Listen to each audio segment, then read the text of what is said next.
بسم اللہ الرحمن الرحیم۔ ناظرین، امید آپ سب خیریت سے ہوں گے۔ اس وقت ملک میں آپ یہ کہہ سکتے ہیں کہ ڈس انفارمیشن کا ایک سمندر آ رہا ہے۔ مختلف خبریں گردش کر رہی ہیں، بہت ساری ایسی خبریں ہیں جن کا نہ کوئی سر ہے نہ پیر ہے، لیکن کیونکہ ظاہر ہے جو ڈالر کمانے والے ہیں ان کو یہ خبریں بیچنی ہیں اور انہوں نے زیادہ سے زیادہ ویوز لینے، تبھی ان کی جو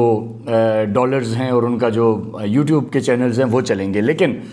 میں یہ سمجھتا ہوں کہ بینگ اے رسپانسبل جرنلسٹ، یہ ہماری رسپانسبلٹی ہے کہ ہمیں خواہش میں اور خبر میں فرق کر کے ہمیں وہ چیزیں اپنے دیکھنے والوں کو بتانی چاہیے، کیونکہ وہ لوگ جو اپنا قیمتی وقت نکال کے ہمیں دیکھتے ہیں، ہماری یہ مورل ذمہ داری ہے بینگ اے جرنلسٹ کہ ہم اپنی جو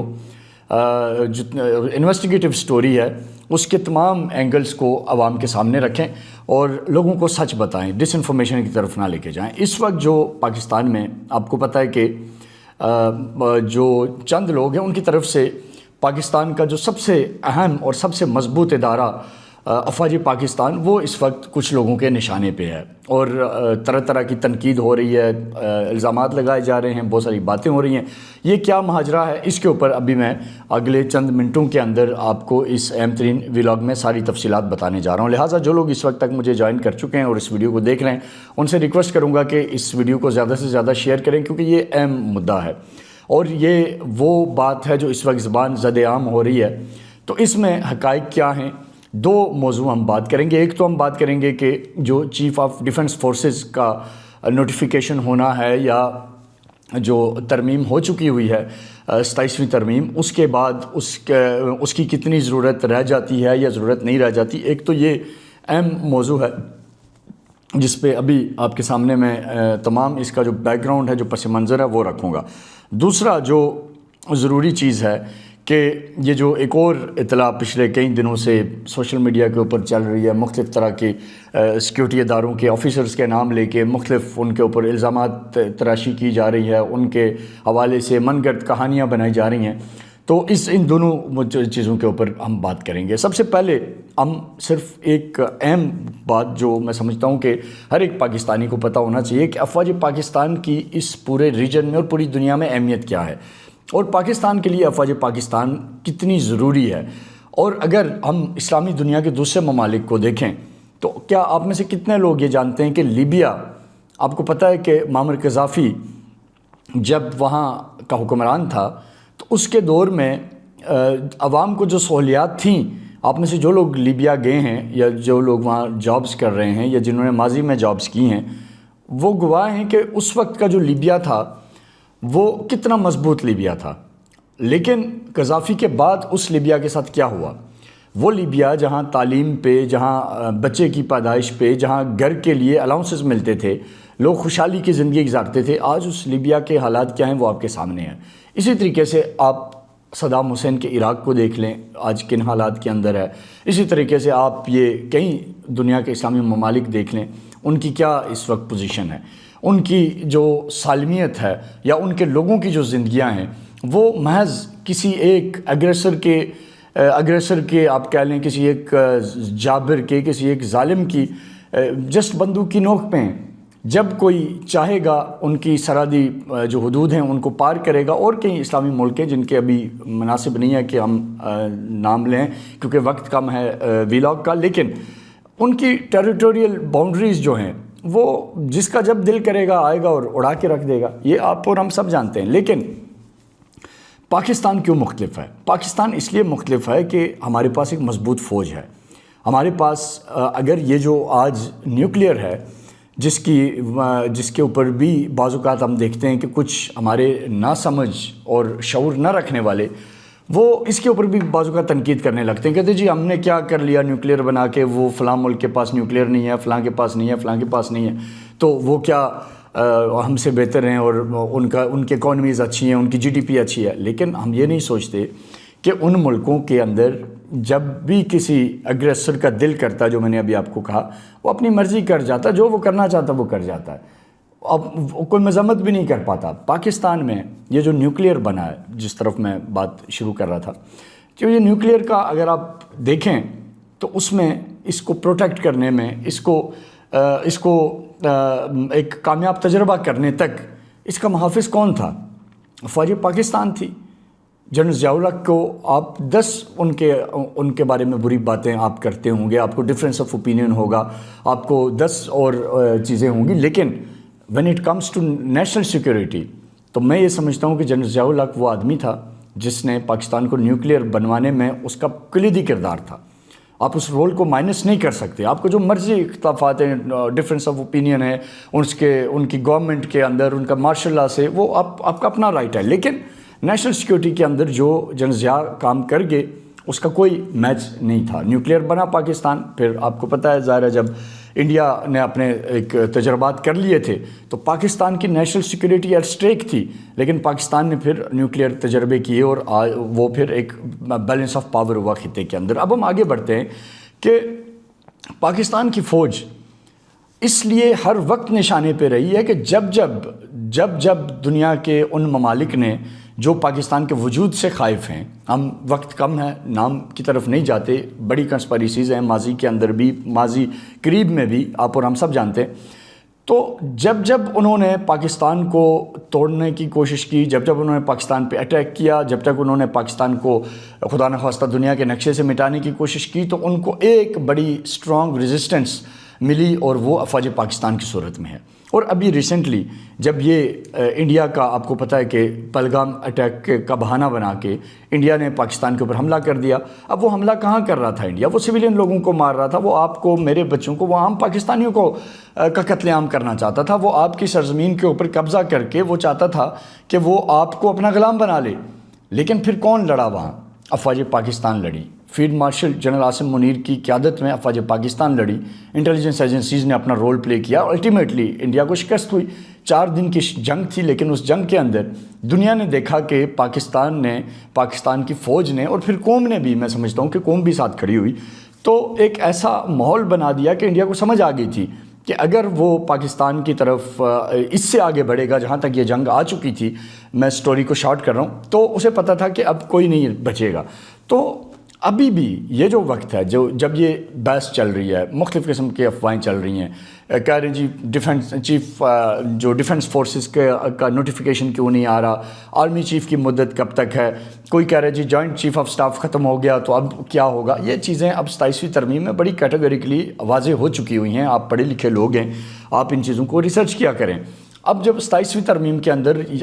جو کانسٹیٹیوشنل چینجز لائی گئی ہیں آرٹیکلز کے اندر، اور جو اس میں فوج کے ادارے کو لے کے جو آرٹیکل ہے اس میں واضح طور پہ یہ تبدیلی کر دی گئی ہے کہ جو جوائنٹ چیف آف سٹاف ہے اس کی جگہ اب چیف آف ڈیفنس فورسز ہوگا، اور یہ کوئی پاکستان کے اندر پہلا پریکٹس نہیں ہے، دنیا کے کئی ملکوں کے اندر یہ آلریڈی ہو رہا ہے۔ جہاں تک لفظ فیلڈ مارشل کا تعلق ہے، یہ بیسیکلی ایک ٹائٹل ہے، یہ خطاب ہے، یہ کوئی عہدہ نہیں ہے فیلڈ مارشل۔ یہ بیسیکلی دنیا کے اندر ان ممالک کو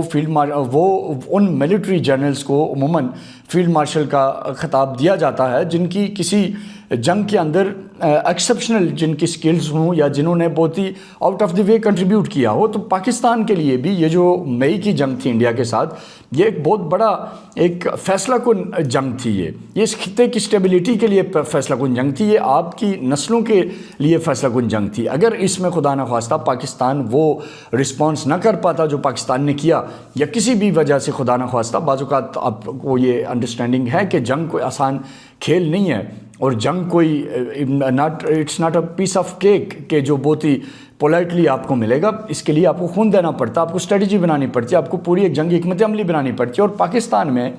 ہمیں یہ سمجھ ہونی چاہیے کہ جو ہماری ملٹری جو لینڈ ملٹری ہے، فوج جو ہے، اس کا اس آپریشنل جو حکمت عملی ہے اس کے اندر ایک بہت بڑا جو کنٹریبیوشن ہے وہ ہمیشہ سے وہ ہمارے زمینی فوج کا رہتا ہے۔ پھر آف کورس ہمارے پاس بحری فوج ہے، نیوی ہے، ہمارے پاس ایئر فورس ہے، سب کا اپنا اپنا رول ہے، لیکن جو ٹیکنیکلی اگر دیکھا جائے تو جو زمینی فوج ہے وہ بہت بڑا اس کا جو ڈومین ہے وار کے اندر وہ بہت بڑا ہوتا ہے۔ تو ابھی اس وقت جو یہ سارا ہمیں کنفیوز کرنے کے لیے، نیشن کو ڈیوائیڈ کرنے کے لیے یہ جو ہو رہا ہے، آپ یاد رکھیے دنیا میں جس ملک کو دشمن قوتوں نے جب ڈیمیج کیا ہے، توڑا ہے، اس کے اندر انارکی پھیلائی ہے یا وہاں لا اینڈ آرڈر کریٹ کیا ہے، انہوں نے وہاں کی فوج کو سب سے پہلے کمزور کیا ہے۔ اور یہی کھیل جو دشمن قوتیں ہیں، وہ چاہے کوئی بھی ہے، without naming anyone specifically, اس وقت وہ ہمارے ساتھ یہی گیم وہ کھیل رہے ہیں، وہ یہی چاہ رہے ہیں کہ ان کو اندر سے توڑو۔ جو بات میں پہلے بھی اکثر کہتا رہا ہوں، تو وہ یہ چاہتے ہیں کہ فوج کو کنٹروورشل بنا دو، فوج کے بارے میں مختلف طرح کی باتیں کرو، فوج کا جو ڈسپلن ہے اس کو لے کے مختلف طرح کی باتیں کرو، اور یہ طرح طرح کی جو سٹوریز سوشل میڈیا کے اوپر آج کے دور میں جس کے پاس موبائل ہے وہ بیٹھ جاتا ہے اور وہ کہتے ہیں جی میں بس ایک جرنلسٹ ہوں. It's really very unfortunate. ہمیں دنیا کے دوسرے ملکوں سے سیکھنا چاہیے کہ جرنلزم ایکچولی ہے کیا، ایک کنسٹرکٹیو جرنلزم کیا ہے، اور یہ جو اس قسم کے جو سینسٹیو ایشوز ہوتے ہیں ان کے اوپر کیسے بات کرنی ہوتی ہے اور اس کا کیا ایک کرائٹیریا ہونا چاہیے. بہرحال یہ ایک لمبی بحث ہو جائے گی، میرا ٹائم ختم ہو رہا ہے، میں کلوزنگ کی طرف آؤں گا. تو یہ جو آئینی ترمیم ہو چکی ہوئی ہے اس کے اندر یہ آلریڈی طریقہ کار واضح ہے. اب فارملی اس کا نوٹیفیکیشن آتا ہے یا یہ کسی اور طریقے سے اس کو گورنمنٹ سامنے لے کے آتی ہے، یہ ظاہر ہے گورنمنٹ کا کام ہے. یہ میری یا آپ کی ڈیوٹی نہیں ہے، یہ میری اور آپ کی جاب نہیں ہے کہ ہم اس کے اوپر بیٹھیں جی کب ہو رہا ہے، کیوں ہو رہا ہے، کب ہو رہا ہے. یہ ہمارا کام نہیں ہے. اور دوسرا یہ میں ایک جو برل انفارمیشن میرے پاس ہے کہ کوئی ایسی انسرٹینٹی نہیں ہے، ساری کہانیاں جو چل رہی ہیں فیک ہیں. کوئی ایسی چیز نہیں ہے جو 3-4 لوگ باہر بیٹھ کے یہ نئی آئے روز جو خبریں دے رہے ہیں ان کا اپنا بیسیکلی آپ کو پتہ ہے کہ اس وقت جو ذریعہ معاش ہے، جو ان کو پیسہ مل رہا ہے وہ اسی چیز کا مل رہا ہے کہ انہوں نے پاکستان کے خلاف پروپیگنڈا کرنا ہے. اس کے لیے چند لوگ ہیں وہ ہائر ہیں پراپرلی. آپ عادل راجہ کی بات کر لیں، آپ شہباز گل کی بات کر لیں، آپ شہزاد اکبر کی بات کر لیں، یہ پارٹ ٹائم پیسہ پکڑ رہے ہیں اس وقت ہوسٹائل پاور سے. انڈینز انویسٹ کر رہے ہیں، اسی طرح دوسرے لوگ کر رہے ہیں. تو یہ جنگ کا جو انڈیا جو کائنیٹک جنگ آپ سے ہار چکا ہے، اب اس جنگ کو وہ انفارمیشن وارفیئر پہ آپ کے مائنڈس کے ساتھ لڑ رہا ہے، آپ کو کنٹروورشل کر رہا ہے، آپ کو کہہ رہا ہے جی یہ کیوں ہو رہا ہے، وہ کیوں ہو رہا ہے، یہ ڈیلے کیوں ہو گیا، یہ جلدی کیوں نہیں ہوا. بھائی اگر اس وقت افواج پاکستان میں ایک جو کمانڈ سٹرکچر ہے اس کے اندر چینجز آئی ہیں تو اس کے اندر بری کیا بات ہے. اور اگر حکومت جنرل عاصم منیر کو جو نئی جو یہ اپائنٹمنٹ ہے چیف آف ڈیفنس فورسز اس کے لیے اگر پاکستان CDF کے لیے اگر حکومت نے جنرل عاصم منیر کو سلیکٹ کیا تو اس میں بری بات کیا ہے. ایک جنرل، ایک بہادر جنرل اپنی قوم کے لیے لڑا ہے، ایک اسٹریٹجی کے ساتھ لڑا ہے. اس نے ایک بڑی طاقت کو، اپنے سے بہت بڑی طاقت کو، بڑی فوجی طاقت کو، بڑی معاشی طاقت کو، اور جس کے فوج کا بجٹ ہمارے مقابلے میں کئی گنا زیادہ ہے،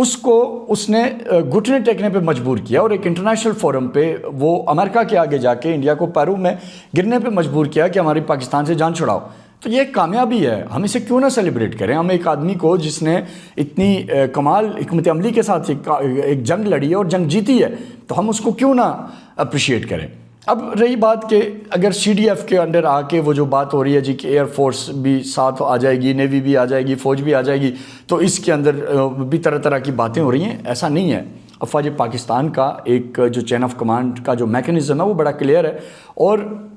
اب یہ جو ترمیم کے بعد جو جس پاور سٹرکچر کے اندر فوج آئے گی تو یہ ہرگز اس میں ایسا فوج کے اندر ہو ہی نہیں سکتا کہ